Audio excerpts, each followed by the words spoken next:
Sejam todos bem-vindos à Casa Espírita, Fraternidade Espírita Bezerra de Menezes.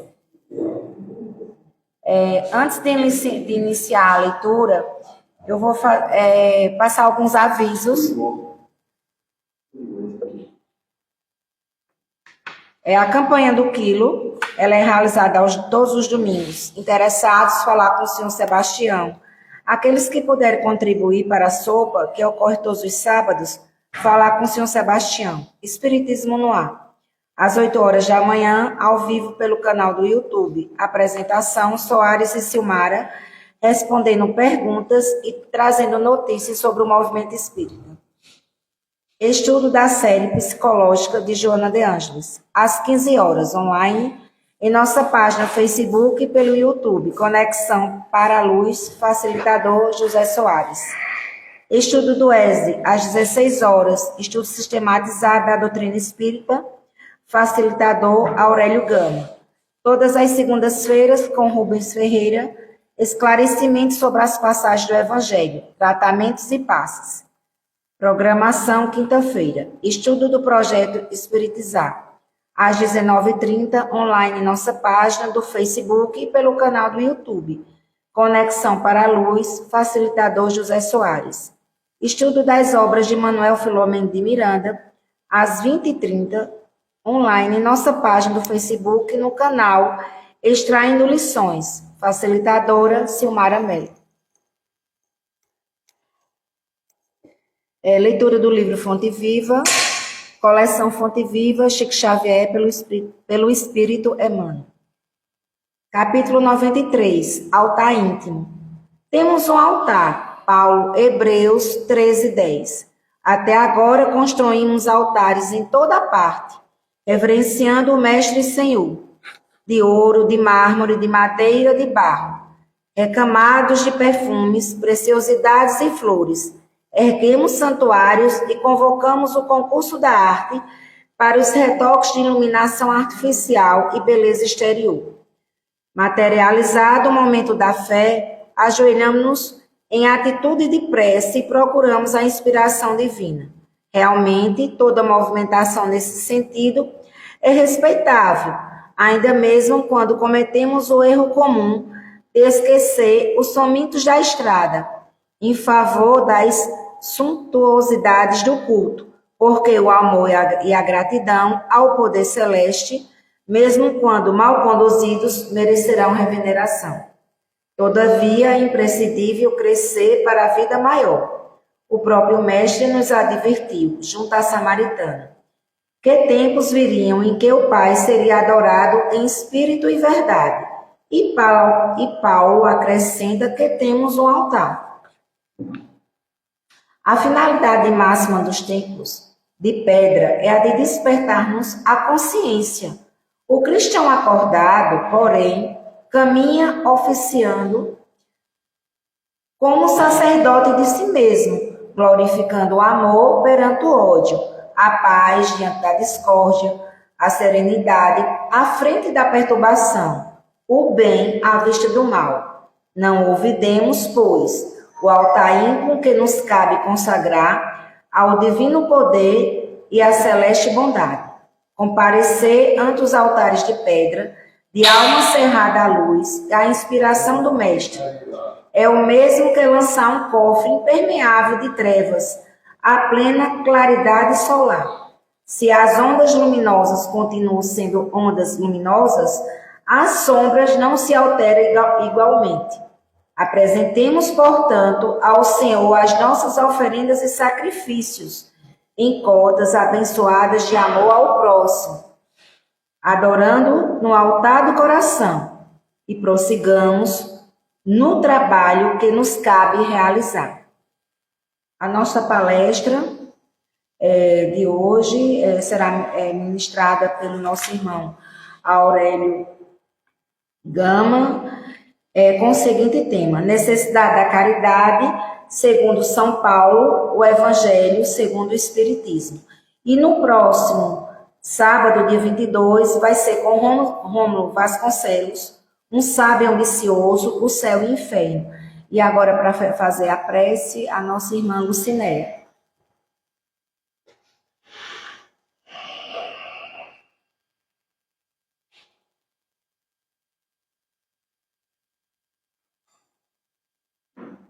querido mestre, espiritualidade, amiga, benfeitora de luz. Estamos todos aqui mais um dia para te pedirmos a graça de nos orientarmos, de nos protegermos, de nos iluminarmos, de nos ajudarmos a sobreviver aqui na Terra, que é um mundo tão difícil de provas, de expiações, um mundo que a gente tenta superar as nossas dificuldades e só Ti, Senhor, só abraçando a Ti e aos Teus ensinamentos, que a gente consegue continuar aqui, a prosseguir no Teu caminho. Precisamos muito de Ti, Senhor. Precisamos muito dos Teus ensinamentos, de Tua proteção, da Tua energia, da Tua vibração positiva, dos Teus ensinamentos e da Tua luz. Que assim seja. Assim seja.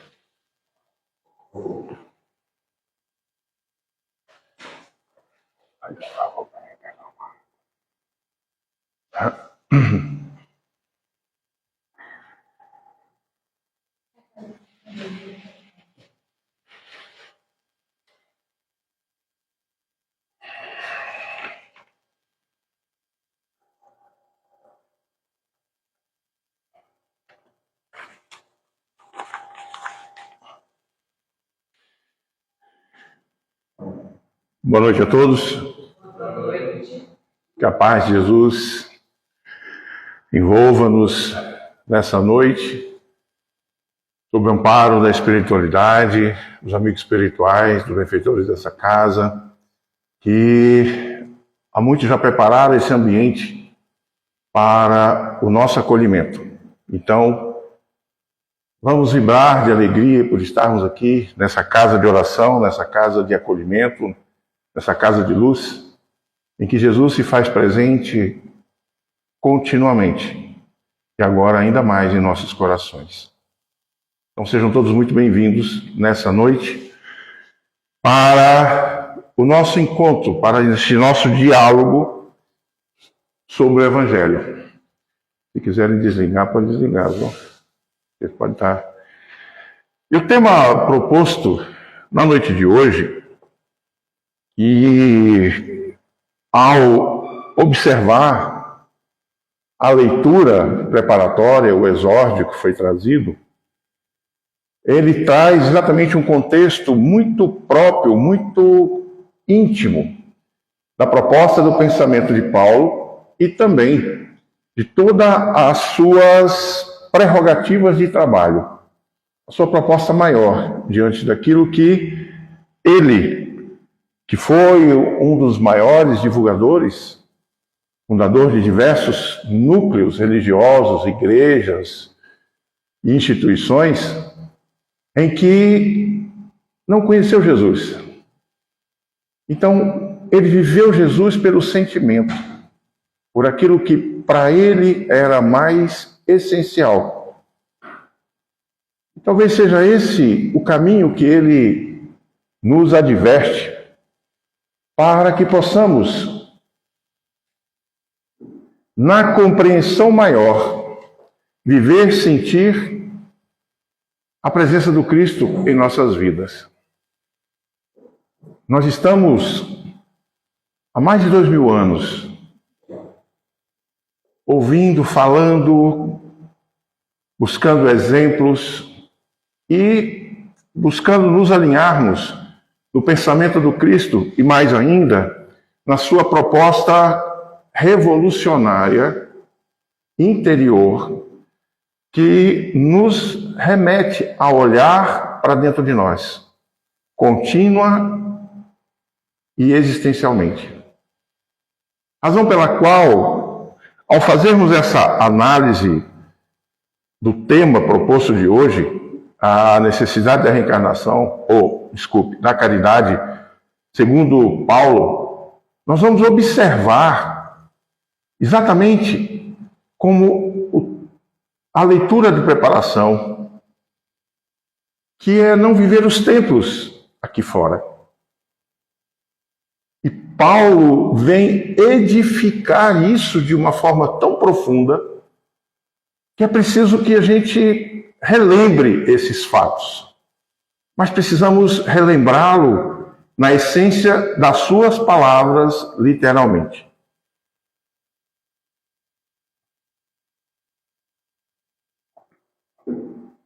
Realmente nós somos sempre o inverso, né? Todo mundo está sentindo frio, eu estava aqui transpirando como se eu tivesse e sede, muita sede. É normal.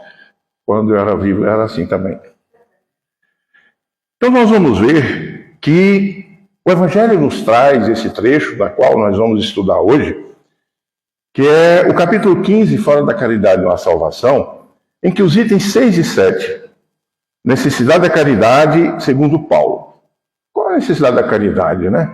Mas eu já faço a sopa, eu faço campanha do quilo, eu ajudo lá quando alguém bate na minha porta, até com um copo d'água. Certo.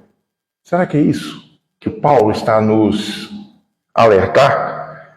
Então nós vamos buscar aqui, de uma forma mais objetiva, eu fiz questão de transcrever o item, para que a gente pudesse entrar no sentido maior das palavras de Paulo. E esse trecho do item 6, ele diz o seguinte, que é Paulo na primeira epístola aos Coríntios. Ainda que eu falasse todas as línguas dos homens e a língua dos próprios anjos, se eu não tiver caridade, serei como o bronze que soa e um símbolo que retine.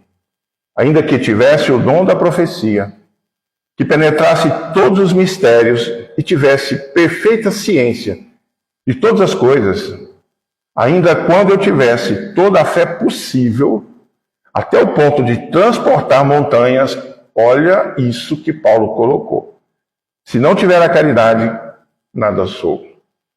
E quando houvesse distribuído os meus bens para alimentar os pobres, e houvesse entregado meu corpo para ser queimado, se não tivesse caridade, tudo isso de nada me serviria.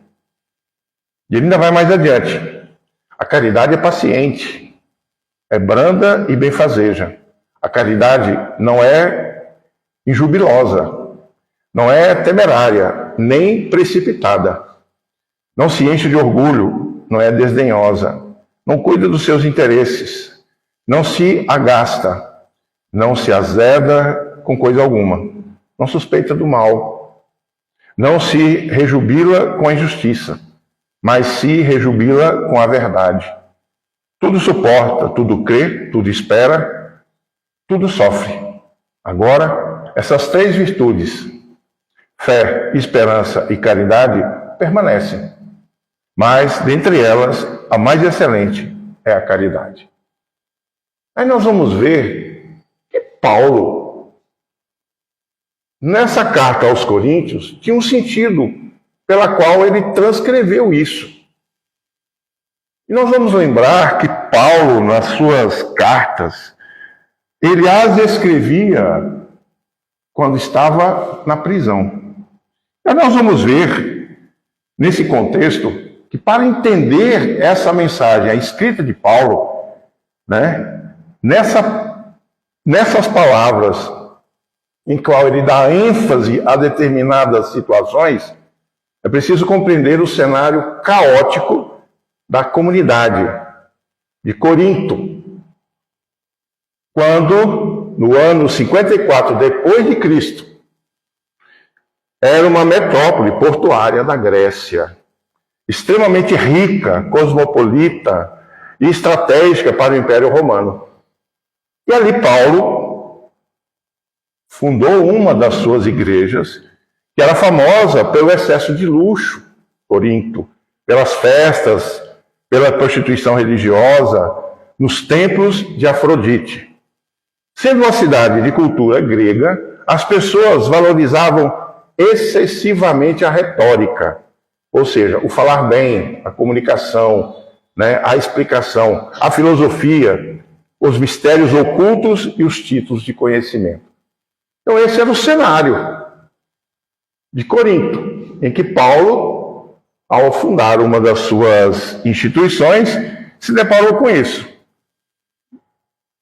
E aí nós vamos ver que quando Paulo fundou a comunidade cristã em Corinto, muitas pessoas se converteram, mas trouxeram consigo os velhos vícios da vaidade grega. Novidade? Não, porque nós ainda até hoje a gente ainda é meio assim, né?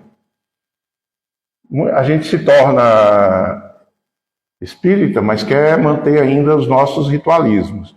Nós nos tornamos de outra fé religiosa, católicos, evangélicos, a gente quer manter as nossas tradições. Ah, minha avó fazia assim, lá em casa sempre foi assim. Então, né? E ainda isso é importante? Porque nos trouxe até esse momento. Mas a partir daí, o que isso nos contribui? Como isso nos eleva? Como isso nos proclama, vamos dizer assim? Então, a igreja, nesse momento, pela conversão de muitas pessoas ao cristianismo, tornou-se uma disputa de egos. Porque vinham de uma cultura multimilenar, vamos dizer assim, em que traziam vários conceitos de deuses. Aí nós vamos ver, né? Quem assistiu, vou fazer só um parênteses, quem assistiu Odisseia? Pois então, olha, aquele filme é espetacular. Para mim foi uma revelação incrível, porque eu nunca li o livro, mas eu conhecia a história de ponta a ponta. E teve momentos que eu vi a minha história lá dentro. Então veja, ali eles falavam sobre os múltiplos deuses. Então a Grécia ainda tinha isso. E de repente passa por uma transformação cristã sobre um Deus único. Então isso não é algo que é hipnótico, que você faz a pessoa, converte, ela simplesmente entra numa porta grego e sai da outra cristão. Não é assim que vai funcionar. Porque ainda traz os seus laços, né? Como a gente disse aqui, a gente já traz muitas remanescências. Então esse processo existia dentro dessa instituição cristã que ele foi fundada. Os fiéis competiam para ver quem tinha os dons espirituais mais impressionantes. Como a profecia, o dom de falar línguas, né, estranhas, né, a glossolalia, e tudo isso acontecia de uma forma natural. Então nós vamos pegar, por exemplo, eu sempre peço a contribuição, a colaboração de alguém que está presente. Hoje nós teremos aí, até pela raiz nominal, o nosso irmão Saulos, que tem a ver com o tema, né? Então, e aí Saulos tinha uma inspiração, e quando chegava, começava, que vai acontecer, e aquilo se transformava. Então, a essência do ensinamento de Paulo começou a ser adulterada. E aqueles que se colocavam nessa condição, não que é o nosso amigo Saulos, né, que hoje ele já é um espírita convicto, mas na época, no ano 54 a.C., né, a gente ainda encontrava algumas remanescências que vinham das nossas origens. Então aqueles que sabiam falar de forma bonita e faziam grandes sacrifícios materiais, consideravam os mais santos. Eram os que tinham mais evidência. E se tornavam aqueles que eram autoridade dentro da igreja. Totalmente contraditório ao ensinamento, ao pensamento de Cristo e ao que Paulo instituiu. Razão pela qual essa fala, e aqui tem um ponto que é importante, que aqui eu retratei aqui um cenário de uma das ruas, né, de Corinto, para a gente poder idealizar. E essa foto, eu descobri algo que é interessante, eu vou falar só na próxima. Então, exatamente para frear essa soberba, que Paulo escreve o capítulo 13, que é esse trecho que nós lemos aqui. Ele desconstrói tudo que os coríntios achavam que dava status. Por isso que ele faz aquela citação. Ainda que eu falasse, tudo isso se tornaria inútil. Então, veja, de alguma maneira, Paulo, mesmo distante, tinha a intuição. Então, o falar bonito para ele, que ele deixou muito claro nas suas cartas orientativas, porque as cartas de Paulo eram as orientações que ele escrevia a essas instituições que foram fundadas. Quando os apóstolos foram nas suas missões, eles caminharam pelo lado direito ali, né, da Galileia, do Mar da Galileia, pegando toda aquela área ali que envolvia o que nós conhecemos hoje como essa área que seria Jerusalém. Paulo, ele caminhou para o lado oposto. Então ele foi justamente para esse lado esquerdo, que adentrou nos países mais voltados, por exemplo, nos países árabes, na Itália, caminhou pela parte da Europa. Então ele foi aonde ninguém foi e sofreu as mesmas coisas. Então, ele dizia, não basta falar bonito, ainda que eu falasse a língua dos homens e dos anjos, de nada adianta uma oratória brilhante se ela vier cheia de orgulho, vier apenas o barulho, o bronze que soa. Então, Paulo não deixava de alertar. Então, as cartas que essas comunidades nas quais ele caminhou, em que ele fundou essas instituições, escreviam a ele pedindo orientação. Olha, aqui a coisa está... O pessoal está fazendo o que quer, o pessoal está tomando outro rumo, não é bem isso que nós entendemos. O que nós fazemos? Então ele respondia. E na hora que ele estava escrevendo, eu fiquei imaginando o seguinte, que era o momento que escrevia uma carta, que o mensageiro chegava e o mensageiro já trazia outra. Então era uma correspondência, você imagina, né? O e-mail caminhava entre as cidades, né? Vinha tudo por meio das pernas mesmo. Tinha um mensageiro que ia levar. Então, de nada adiantava essa retórica, o brilho das palavras, se o sentido não era exatamente a essência de tudo isso. A fé e o conhecimento sem afeto são estéreis. Mesmo que alguém decifre os mistérios acadêmicos ou tenha a energia mental para mover montanha, sem a benevolência, essa pessoa continua espiritualmente vazia. Então, aqueles que se consideravam especiais, que se consideravam escolhidos, ou missionários, ou mensageiros, podiam até ter essa qualidade, mas que não cumpria o papel real daquilo que fazia. E hoje, depois de tudo isso, nós temos aqui uma presença viva, né? Nosso irmão Saulo, que daquela época é a testemunha atual. Será que nós não encontramos mais isso? Nós não nos deparamos com os falsos profetas? Nós não nos deparamos com as ideologias que são encrustadas nos interesses das manipulações? E ele vai um pouco mais adiante. A caridade não se resume ao dinheiro. Ou seja, quando ele diz que aqueles que mais contribuíam, que tinham maiores privilégios, eram reconhecidos, ainda que distribuísse todos os meus bens, Paulo avisa, até que o sacrifício e a caridade puramente exterior podem ser feitos por vaidade, para gerar aplausos, para gerar a vaidade, a soberba, para se destacar.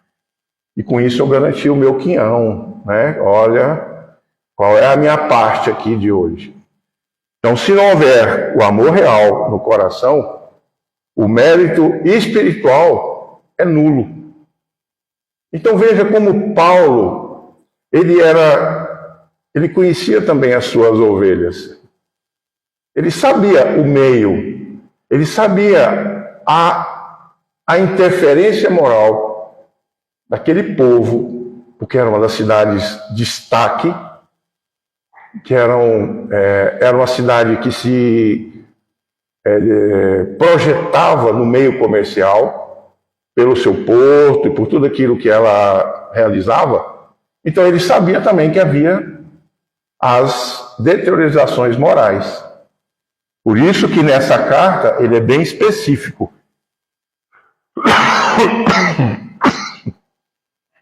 Aí no item 7, nós vamos ver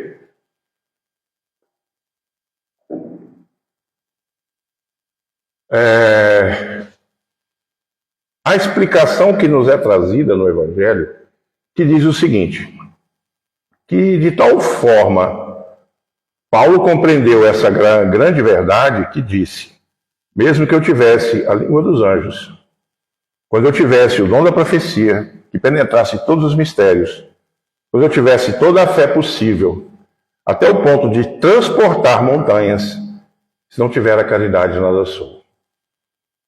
Então, o que isso quer demonstrar? Que tudo aquilo que estava sendo feito era, como diz assim, de fundo perdido, porque não havia a essência do ensinamento, tão necessário e importante para que pudesse acontecer. Tanto que ele reforça, quando ele diz que dentre as 3 virtudes, a fé, a esperança e a caridade, a mais excelente é a caridade. Quando ele assim coloca, sem equívoco, a caridade acima até da fé. Quando ele diz, mesmo que tenha fé que transporte uma montanha. É que a caridade está ao alcance de toda a gente. Do ignorante como do sábio, do rico como do pobre. E independe de qualquer crença particular. E faz assim. Ainda mais, ele se define a verdadeira caridade, mostra-se não só na beneficência, como também no conjunto de todas as qualidades do coração, na bondade e na benevolência para com o próximo. Então, Paulo vem trazer ali a todos aqueles, quando ele envia essa carta, o sentido maior do qual era a proposta. Estavam se perdendo nas suas próprias convicções pessoais. Eu abandonei o princípio do que seria essa instituição e passei a reger conforme o meu entendimento. Passei a reger conforme os meus interesses.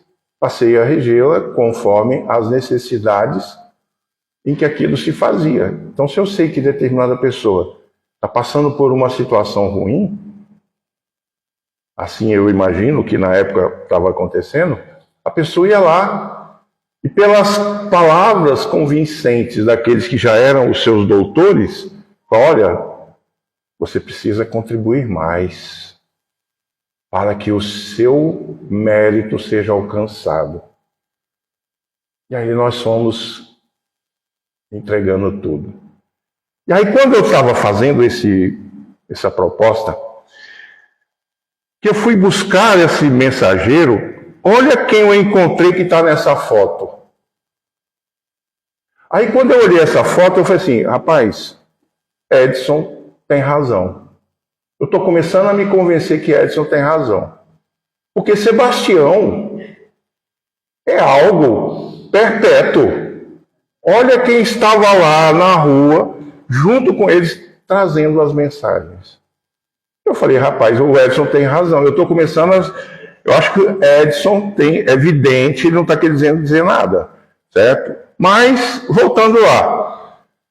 Então, quando nós percebemos esse contexto, em que Paulo diz que as qualidades do coração, na bondade, na benevolência para com o próximo, são todos os conjuntos que fazem de nós a essência do ensinamento, nós vamos ver que Allan Kardec resgata nessa lição, no item 7, através de seus comentários, ressaltando as palavras de Paulo, que o Espiritismo reforça a caridade moral. Ser paciente com os erros alheios, ouvir quem sofre, não julgar e perdoar.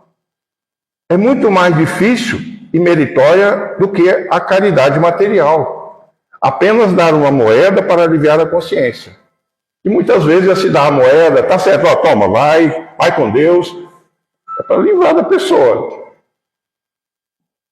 E hoje nós temos muitos comportamentos assim, e que a gente percebe, até pela nossa a situação que nós vivemos hoje nas ruas, né, de um modo geral, a prudência, que a gente chega em determinados cruzamentos, que vem aqui nem tanto, porque aqui a gente não tem isso. Mas algumas regiões nós encontramos de uma forma muito presente a meninada que vem pedir moedinha, aquela coisa toda, e aí você vê automaticamente o pessoal fechando o vidro. Ou então, quando é pego de surpresa, toma, tá aqui, tem essas moedinhas que eu tenho agora. Então, esse hábito é muito importante nós nos observarmos. Porque, como traz aqui, que dar uma moeda é uma forma de aliviar a consciência. Que consciência? A consciência do que eu estou fazendo, ou apenas para me livrar da pessoa? Porque, notadamente e notoriamente, não há qualquer ligação com a caridade moral na qual Jesus nos fala. E nessa que Paulo exemplifica aos coríntios, alertando-os sobre os comportamentos que estavam sendo mantidos, aquilo que estava sendo evidenciado na instituição em Corinto. Por isso ele vem com essa carta desconstruir os hábitos. Fazer com que, olha, não é bem isso não. Não foi nada disso que foi dito. A mensagem do Senhor, do Cristo, é outra. Então, nós vamos entender esse processo quando, no Livro dos Espíritos, Kardec aborda a caridade e a moral evangélica nos seguintes pontos, em que a definição mais enfática está na pergunta 886. Qual o verdadeiro sentido da palavra caridade como Jesus entendia? Benevolência para com todos. Querer o bem a todos, ser amável, fraterno e desejar o melhor, inclusive para os adversários. O segundo ponto no pensamento do Cristo é indulgência para as imperfeições alheias. Não julgar, não criticar, compreender que cada um está em um nível de evolução e aceitar as falhas do próximo. Aceitar como ele é e não como eu quero que ele seja. E o perdão das ofensas é não guardar rancor, esquecer o mal sofrido e não revidar. Pronto. Em suma, esse pensamento do Cristo, como ele entendia, é o que Paulo reflete nas cartas, principalmente nesse trecho da carta aos Coríntios. Que é a benevolência para com todos, que é o trabalho fraterno, amável, desejar o melhor para todos, indistintamente. Quando nós entendermos que esses três caminhos, nós estamos muito mais próximos da mensagem do Cristo do que nós podemos imaginar, nós vamos abrir, não é uma porta não, são portais universais no nosso ser. E nós vamos entender que essa conexão com Paulo, em que a resposta dos Espíritos repete quase que totalmente as palavras que estão no item 7 do capítulo 15 do Evangelho, eles vão mostrar que a caridade pura é uma postura da alma e não uma transação financeira. Leia-se transação financeira, bens materiais. Quando nós colocamos as nossas ações como prerrogativas das ações de caridade, quando eu viso apenas o acolhimento material. Quando eu não consigo me desprender, por exemplo, com a indulgência. que é não fazermos qualquer julgamento, qualquer situação, qualquer ato, no sentido de querer ser o paladino da justiça, levantar a espada da verdade. Isso não nos compete. Faze o bem conforme a sua consciência lhe mostra. Se aquilo não te faz sentir bem, respeite esse momento seu. Se eu não estou pronto, respeite o seu momento. Vai chegar um momento em que você terá a clareza suficiente para entender a ação que nos direciona ao outro, que nos direciona ao próximo, independentemente do que ele seja, de quem ele seja, de como ele esteja. Então, a ação da indulgência, ela visa exatamente que nós possamos compreender cada um no próprio momento da sua forma como ele está no seu processo de entendimento, de evolução. E o mais crítico é o perdão das ofensas. O quanto nós ainda carregamos de mágoas.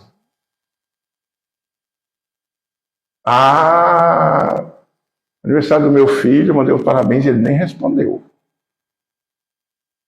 Foi dia dos pais, ninguém veio falar comigo. Recebi no outro dia, como se fosse uma satisfação.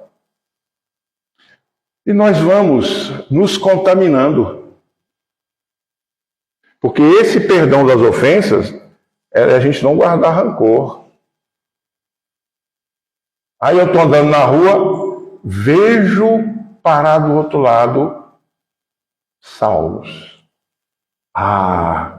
Ele vai na calçada, né? Eu vou atravessar, que eu quero ver. Eu quero que ele olhe na minha cara para dizer o que ele disse para mim daquela vez. Gente, a gente já combinou isso, tá? Está combinado. Já está certo que na hora do passe ele vai receber um bônus de passe para poder limpar tudo isso que nós estamos fazendo aqui. Então, aí eu vou. Mas eu quero enfrentar. Eu quero que ele repita para mim. Ele não sabe nem do que eu estou falando. Nem tem noção. E eu trago isso, vou adulterando o meu campo psíquico.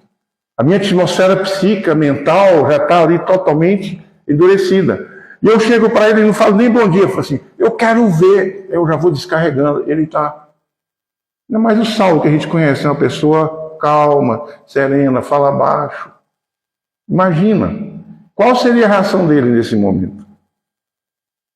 Então, quando nós entendermos que são processos nossos, nós vamos perceber que esse perdão das ofensas, ele vai exigir a nossa auto-observação. O conhece-te a ti mesmo. Quando eu não estou preparado, é melhor que eu não me aproxime. Eu não sei qual vai ser a minha reação, eu sei como eu posso ter reações adversas. Mas se naquele momento você não está pronto, não está preparado, mantenha a distância amorosa, como diz Mayra Rocha. Pratique a distanciamento amoroso. Até que você tenha recursos íntimos, pessoais, para estar com a pessoa, para poder falar com a naturalidade.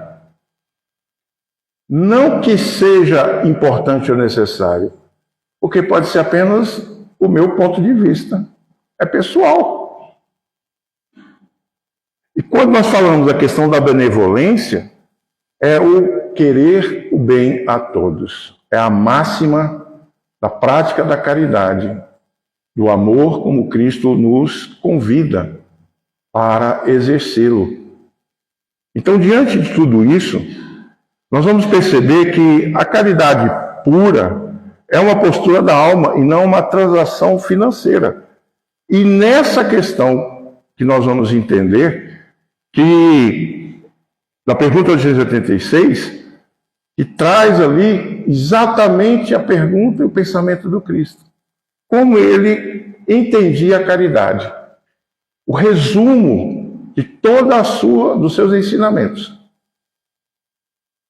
E nós vamos ver um pouco adiante que nas perguntas seguintes, 887 e 88, Kardec quis entender melhor o valor da esmola, do dinheiro e dos bens materiais, já que Paulo havia dito que dar todos os bens de nada aproveita sem caridade. E aí, na pergunta 887, Kardec questiona: o homem reduzido a pedir esmola degrada-se moralmente? E Kardec tem a resposta que eu acho absolutamente necessária. Degrada-se o homem que vive no ócio, da preguiça. Mas aquele que está impossibilitado de trabalhar não se degrada. Ou seja, ele não condena. Se ele não tem os seus recursos físicos, que naturalmente poderiam lhe proporcionar atividade, ele vai buscar meios que possa receber auxílio.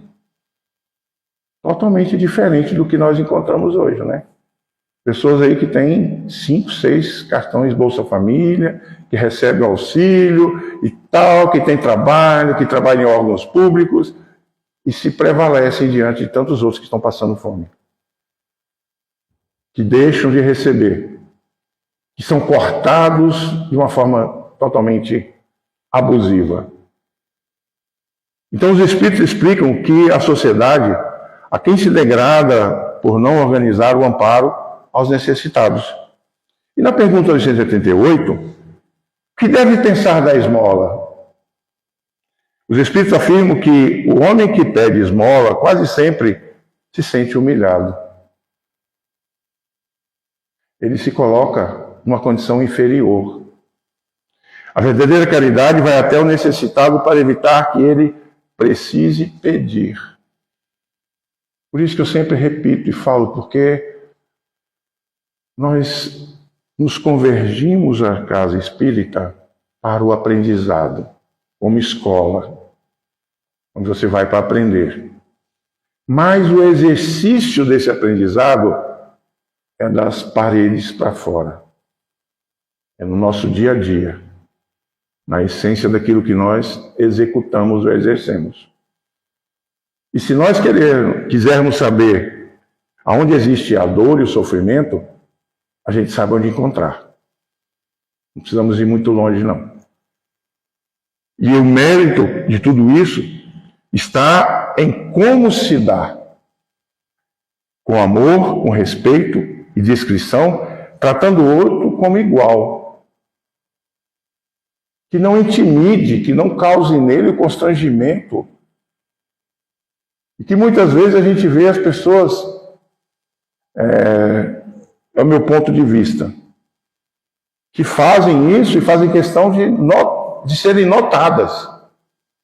Não satisfeita, né, como estava lá o fariseu, né, no templo, é porque na época não tinha rede social, né? Aí hoje não, hoje eu estou aqui, olha, eu estou aqui em tal lugar, aí mostra, e faz questão de exaltar. Aquele que está recebendo vai ter o mérito do que está recebendo. Mas aquele que está doando, é lá com ele, como diz o baiano. E nós vamos entender que esse amor ao próximo, como está tratado, na pergunta 871, Paulo afirma que podemos ter toda a fé do mundo. Sem caridade, não somos nada.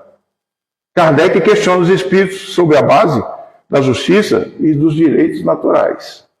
Qual o verdadeiro fundamento da justiça? Então ele vem falar aqui, por que ele traz isso? Porque Paulo coloca ali que eu exercendo a caridade, mas que eu tenha toda a fé do mundo, mas sem a caridade, ele está falando sobre a lei de justiça.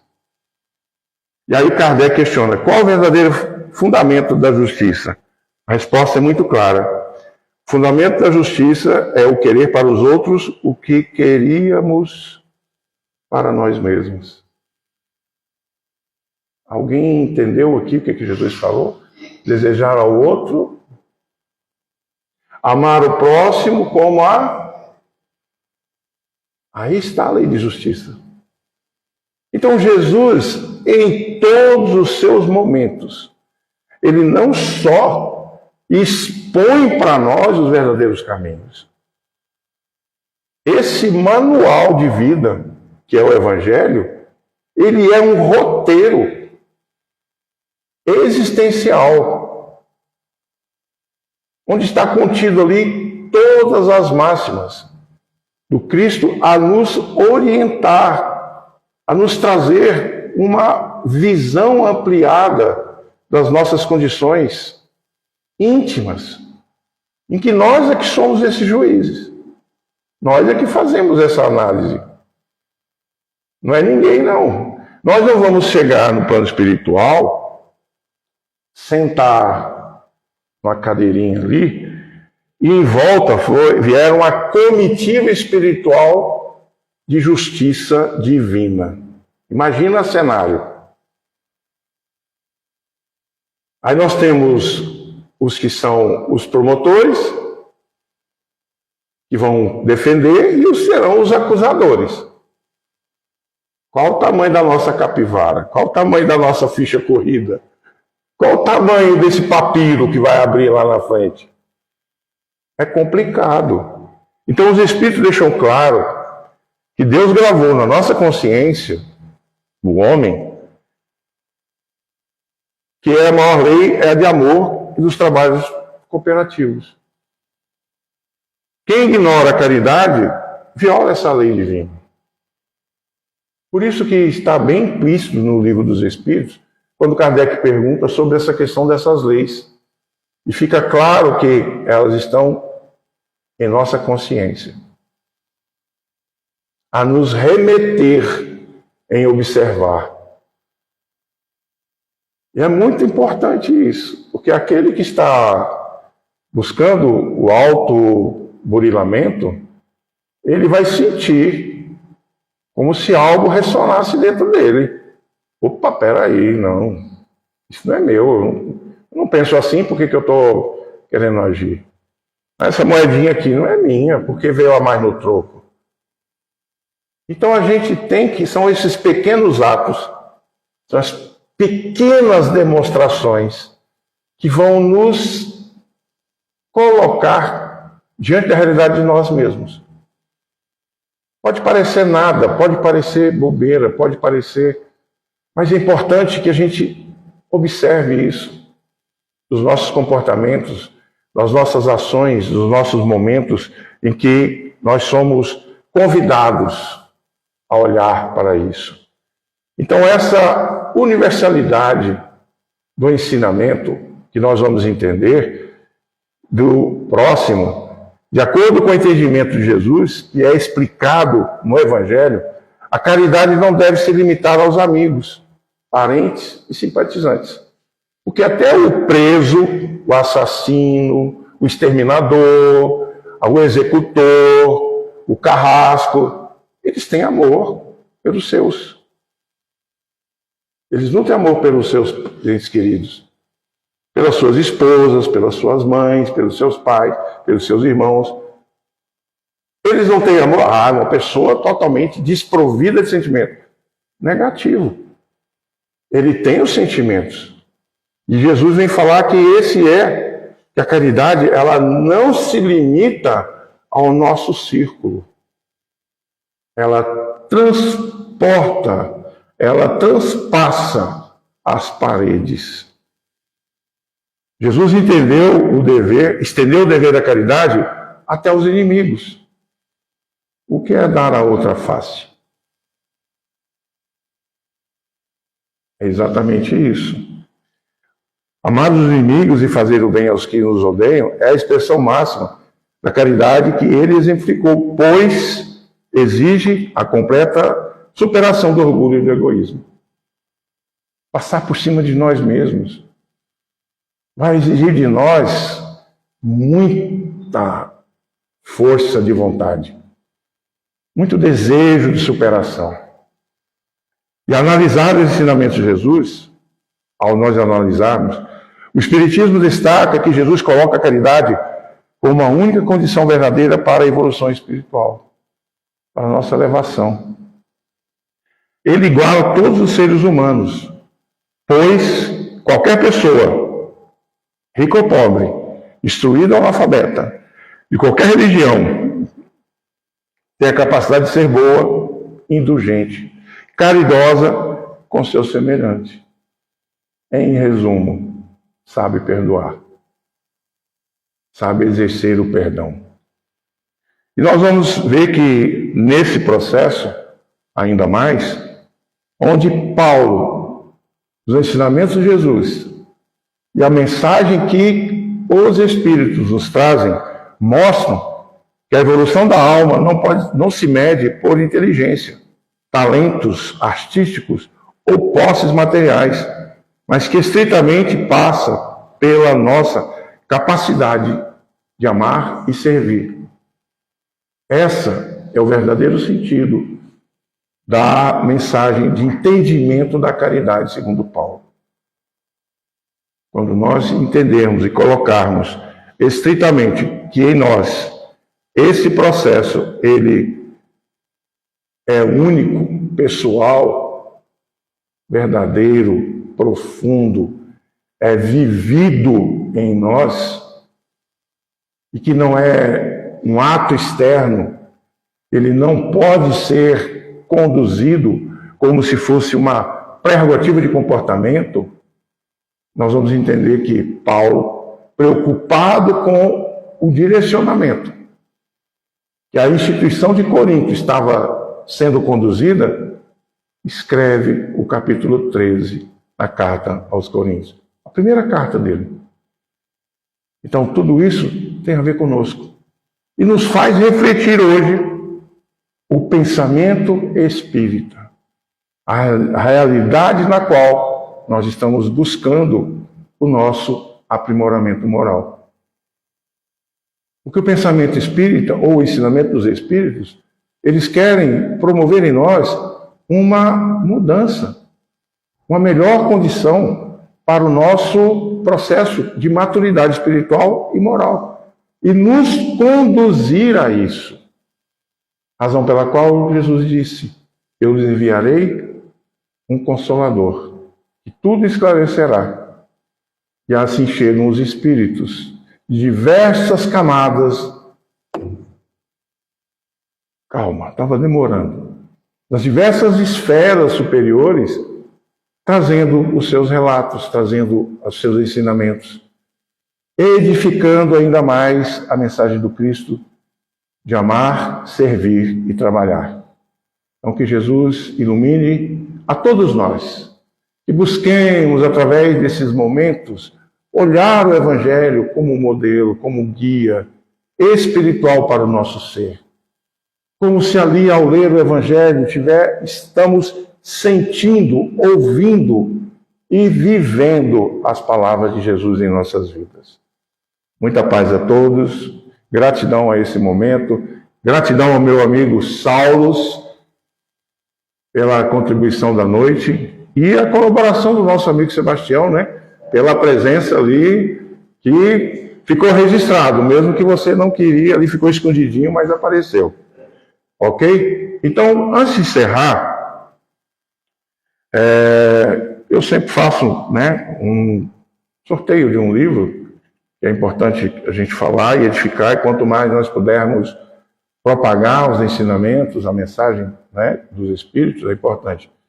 Quem fez ou faz aniversário esse mês? Você?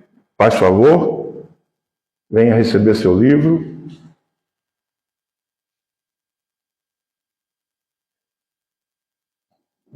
É um integrante do nosso grupo de estudo, lá do EJA aos domingos, né? Então, parabéns, que um livro de mensagens, que é O Amor é a Cura. Obrigado. Prontinho, com vocês agora.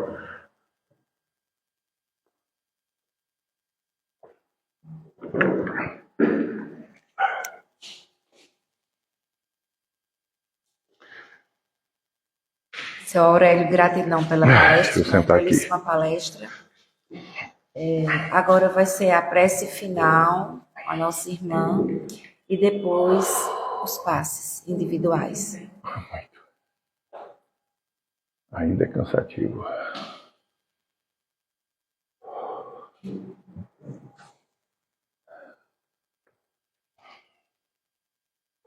Senhor, te agradecemos por essa palestra tão maravilhosa, por esses ensinamentos tão perfeitos,